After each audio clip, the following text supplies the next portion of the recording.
কোনো স্বাদ নাই মাঝিতে শততে তারা জ্বলছে আর কোনো স্বাদ নাই মাঝিতে তারা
কেমন লাগছে কাজের কথা? আপনার মতামত আমাদের চ্যানেল হোয়াটসঅ্যাপ করে 7890983983 নম্বরে আর শুনতে থাকুন কাজের কথা 98.3 ইউটিউবে।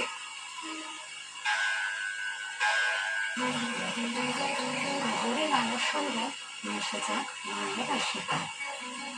শুনছেন 98.3 থেকে কাজের কথা, সঙ্গে জগন্নাথ বসু।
নম্বরে 6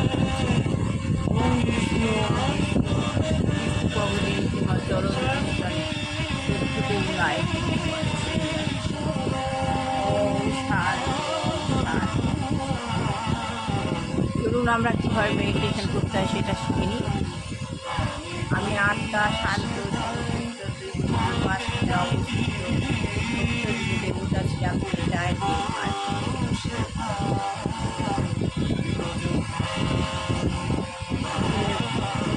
দেবতা ছিলাম সত্যি দেবতা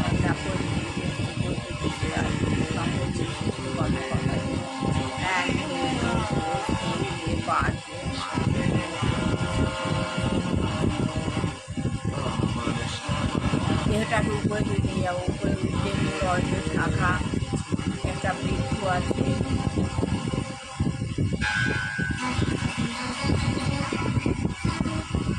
সেই বৃক্ষের নিচে শিব বাবা বসে আছে। বাবার আলো আমি বাবার বাবার পাওয়ার আমার মাথা কপাল দিয়ে আমার পাওয়ার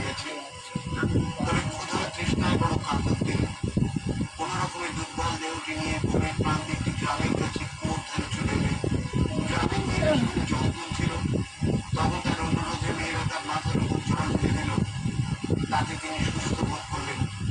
তার দেহ নির্মাণ হলো, কিন্তু কোথায় পেট চলে যাচ্ছিল তা, কিন্তু তিনি তো সাপা বন্ধ ছাড়া গ্রহণ করেন না। তখন একটি লোক ইটের চূড়ার উপর তার গোটা খিচুড়ি চড়িয়ে দেয়। আনন্দে নিজের হাতে তা নামিয়ে দিয়ে তৃপ্তির সঙ্গে ভোজন করেন। স্নান ও আহারের পর এবারে একেবারে সুস্থ হয়ে ওঠেন তিনি। কামাখ্যা থেকে আবার তীর্থপত্রী করেন বাবা নন্দজি। একবার তারকেশ্বর মন্দির দর্শনের পর হুগলি জেলায় ঘুরতে ঘুরতে এক জায়গায় শুনতে পান জলেশ্বর নামে এক গাঁয়ে এক ভগ্ন নদীর এক প্রাচীন জাগ্রত আছে। স্থানীয় লোকেদের কাছে জলেশ্বর শিব নামে পরিচিত। কথাটা শোনার সঙ্গে সঙ্গে সেই মন্দিরে চলে গেলেন। তখন সন্ধ্যা। প্রাচীন মন্দির প্রবেশ করে শিবের মূর্তি দর্শন করেন তিনি। দেখলেন গৌরিয়া পট্টের উপর হাত তার এবার আস্তে আস্তে তার কাছে একটা উঁচু জায়গায় পঞ্চমন্দির আসন রয়েছে। নিচে নেমে আসলাম। পার বললে এইভাবে পার করতে হয়, মেডিটেশন এটাই সারা শরীর এইভাবে পাওয়ার বললে এইভাবে সারাদিন এই পাওয়ারের দ্বারা চলবে। শিব গুরু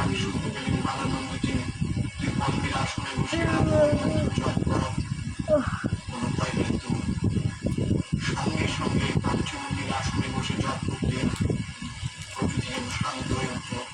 অন্তরে এক দিব্য আনন্দের স্রোত বয়ে যেতে লাগলো।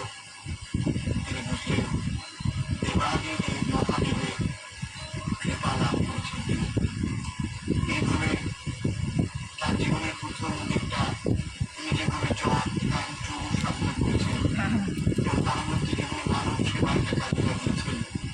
মা সরস্বতী সে পদ্মস্কন্ধে পূজা সেটা গীতা গণমূল্যে পড়া গীতা শেষ দিনে ধরা লক্ষণ গীতা পূজা শিববন্ধ গীতা রান্ন রাম দেবী ও লক্ষ্মীতম কাবিলাম যাবো দেবী দারিদ্র দুঃখ আসে আসেন কৃষ্ণ কবিরা আসলাম ভাষা পদে পদে পদ্মাবলী মহারাজ বামদেব গৌরঙ্গ জগৎ পাপ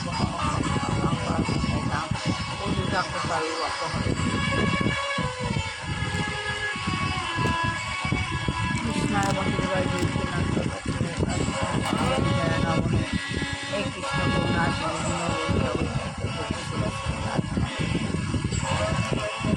এটাই হলো আমার, এটা হলো আমার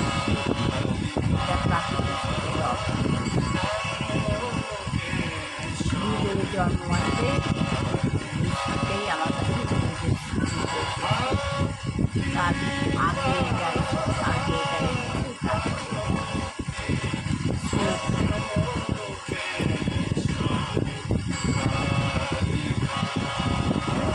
এটাও তারপরের মাসে কার্তিক মাসে গুরুদেবের জন্মমাস কার্তিক মাস।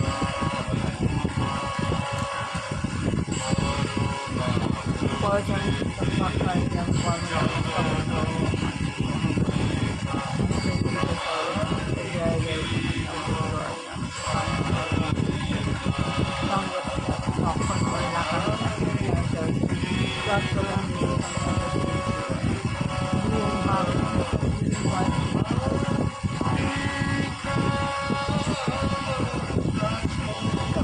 ঘুরবো পর খাই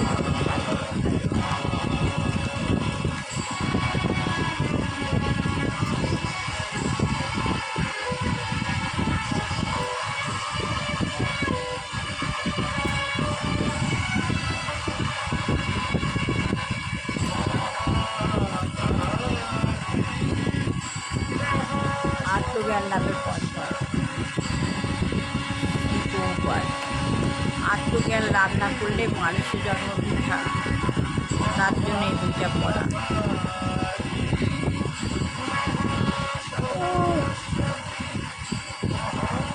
বাবা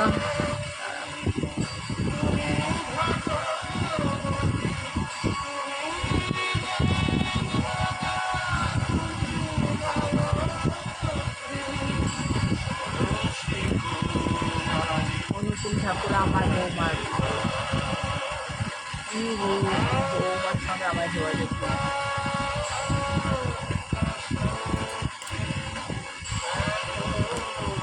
তাই প্রফেসর কনভস্কি বলছেন, আমার মনে হয় যে প্রাচীন সমাজে যে এই বর্ণাশ্রম ধর্ম একটা স্বাভাবিক শ্রেণীবিভাগ সৃষ্টি করেছিল, কিন্তু আজকের যে কোনো সমাজে শ্রমবন্টনের ভিত্তিতে শ্রেণীবিভাগ করা খুবই জটিল।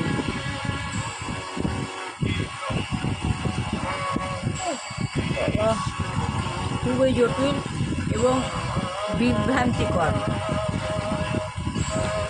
এই যে বর্ণাশ্রম করা হয়েছিল আজকের দিনে, এটা খুব জটিল বা বিভ্রান্তিকর।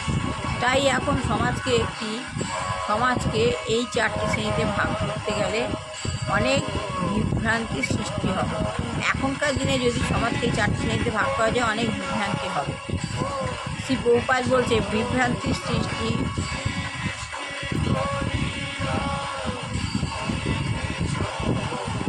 শ্রী প্রভুপাদ বলছেন বিভ্রান্তির সৃষ্টি হয়েছিল পরবর্তীকালে, যখন ব্রাহ্মণের সন্তানেরা গুণ না থাকা সত্ত্বেও নিজেদের ব্রাহ্মণত্ব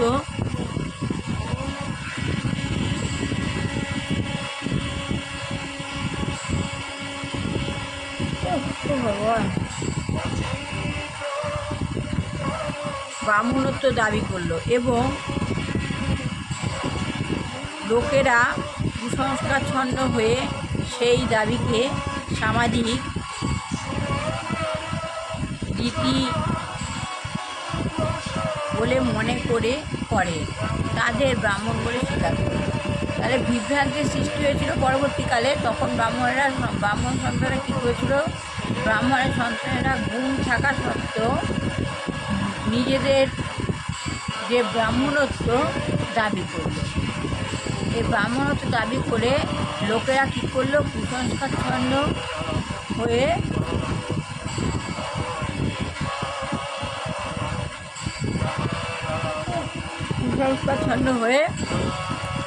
সেই দাবিকে সামাজিক রীতি বলে মনে করে, তাদের ব্রাহ্মণ বলে স্বীকার করে।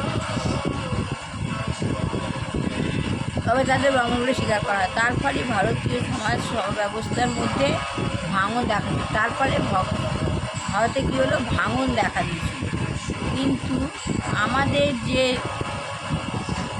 কৃষ্ণ ভাবনামৃত আন্দোলনে আমরা সর্বত্রই ব্রাহ্মণ্য গুণান্বিত ব্রাহ্মণ গড়ে তুলেছি, কেননা পৃথিবীর সর্বত্রই ব্রাহ্মণের মস্তিষ্কের প্রয়োজন আছে। পৃথিবীর সব জায়গায় ব্রাহ্মণের মাথার দরকার আছে।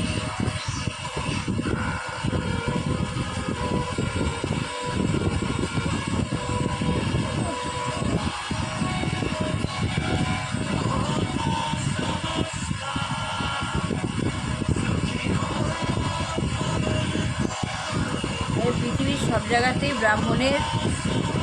ব্রাহ্মণ মস্তিষ্কের দরকার আছে, কারণ সবাই পুজো আর্চা করে, সব কিছুতেই ব্রাহ্মণের দরকার। কেউ মারা গেলে, জন্মালে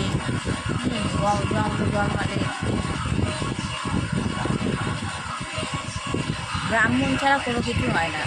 একটা বাচ্চা জন্মালে পরে তার 65 দিন ব্রাহ্মণের পুজো হয়, তারপর অন্নপ্রাশনে তার নাম নথিকরণ হয়, সবই ব্রাহ্মণ। গৃহপ্রবেশ কারো ঘর হলে গৃহপ্রবেশ, সবসময় সর্বত্রই ব্রাহ্মণ মস্তিষ্কে প্রয়োজন।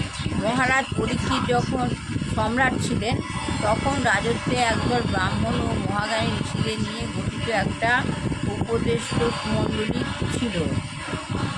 মহারাজ পরীক্ষিত যখন হয়েছিলেন সম্রাট ছিলেন তখন ব্রাহ্মণ মহাজ্ঞানীদের নিয়ে একটা দল গঠিত হয়েছিল, উপদেষ্টা বলি। তিনি তাদের কাছ থেকে উপদেশ ও মন্ত্রণা গ্রহণ করতেন, তাদের কাছ থেকে উপদেশ নিতেন।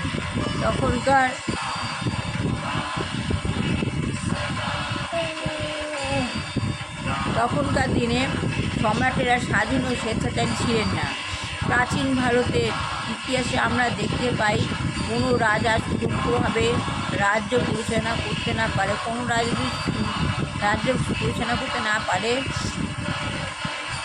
ব্রাহ্মণ উপদেষ্টাগুলি তাকে সিংহাসনচ্যুত করেন। তখন ব্রাহ্মণের যে দল গ্রুপ, তারা তাকে সিংহাসন থেকে চ্যুত করেন। ব্রাহ্মণেরা রাজনীতিতে অংশগ্রহণ করতেন না, কিন্তু রাজাকে তারা রাজকার্য পরিচালনার পরামর্শ দিতেন। এটা খুব বেশি দিন আগেকার কথা নয়, অশোক কতদিন আগে রাজত্ব করে গেছে। আজ এটুখানি বললাম, ভালো লাগলে লাইফস্টাইল কমেন্ট অবশ্যই করবেন। সবার ভালো হোক, কল্যাণ হোক, মঙ্গল হোক, বুঝতে বাচ্চা মানুষের মতো হোক, বিবাহ বিবাহ হোক, চাকরি চাকরি হোক, যে গৃহে দুরাচারী গৃহিণী রয়েছে আমাদের পরিবেশ খারাপ হোক, আর যে গিয়ে পিতা মাতা কোনো রয়েছে যেন ভগবান লোক করতে পারে। আমার ছেলে তোমাকে ভালো ভ্রমণ করো, খারাপ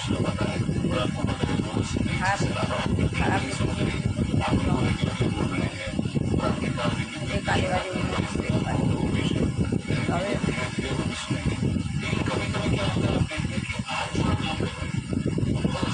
তাহলে আপনারা এই ভগবানের পাওয়ারটা নিয়ে, এই ভগবানের পাওয়ার যখন নেবেন ভাববেন যে অন্য কোনো জায়গায় চলে যাচ্ছে।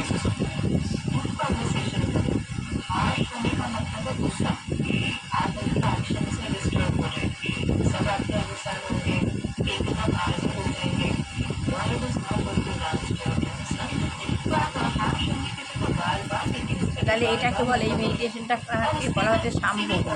সাম্ভবী মানে বধূলিকে যিনি নিজে অলঙ্কার করেছেন, বধূলি মানে বউ, যে নিজের অলঙ্কার। এই বধূলিতে আমরা ভগবানের মেডিটেশন করি, এটাই হলো আমার অলঙ্কার, কারণ এতে আমার পাওয়ার শক্তি। এই পাওয়ার শক্তি দিয়ে যত প্রকাশ করতে পারবে সেই তত তাই এই জন্য এটা হলো আমার শরীরে অলঙ্কার। বধূলি মানে এখানে আছি, বধূলি মানে কি এখানে আছি, কিন্তু একই সঙ্গে আমরা অন্য একটা যারা মাত্রাকে যেমন 104 জড়া এমন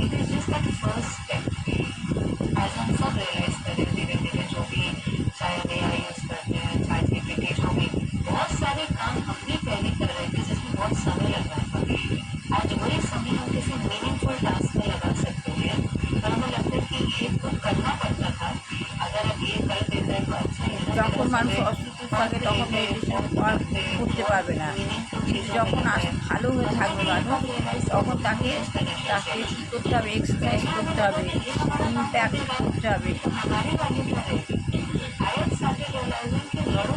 এটা স্পিরিচুয়াল ব্যাপার আছে ভগবানের।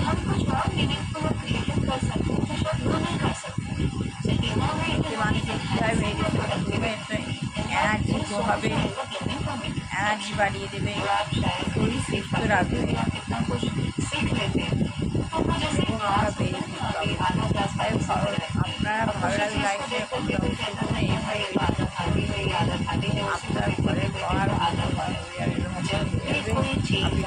পাবেন। আপনার সাবধানে বন্ধ হবে না, অনেকে মানুষ চলাচল করে যাচ্ছে, কিন্তু আপনি পাওয়ার আপনার কোনো কাজে হবে না, কোনো কাজে পেয়ে আসলেও আপনি এই মেডিটেশন জিনিস নিচ্ছেন, সেটা আপনাকে অনেক কিছু তো আজ একটুখানি করলাম, ভালো লাগে করবেন, তাতে আপনাদের মনস্কামনা